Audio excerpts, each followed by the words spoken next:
ప్రధాని మోదీని ఢిల్లీలో mega power star Ram Charan ఉపాసన కలిశారు. ప్రధానితో శనివారం భేటీ అయ్యారు. రీసెంట్గా ఢిల్లీలో ఆర్చరీ లీగ్ గేమ్స్ మొదలైంది. ఈ కార్యక్రమాన్ని ఉపాసన తండ్రి అనిల్ కామినేని నిర్వహించారు. రామ్ చరణ్ అధికారికంగా లాంచ్ చేశారు. ఆర్చరీ లీగ్ సక్సెస్ సందర్భంగా మోదీని కలిసినట్లు రామ్ చరణ్ పోస్ట్లో రాసుకొచ్చారు. కొన్ని ఫోటోల్ని సోషల్ మీడియాలో పోస్ట్ చేశారు రామ్ చరణ్. ప్రస్తుతం అవి కాస్త నెట్టింట వైరల్ అవుతున్నాయి.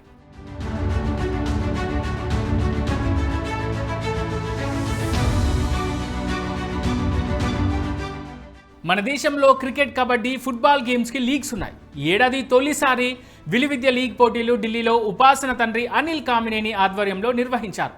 మొత్తంగా 6 జట్లు పాల్గొన్నాయి. తెలంగాణ, తమిళనాడు, జార్ఖండ్, మహారాష్ట్ర, ఢిల్లీ, రాజస్థాన్ టీమ్స్ పోటీ పడ్డాయి.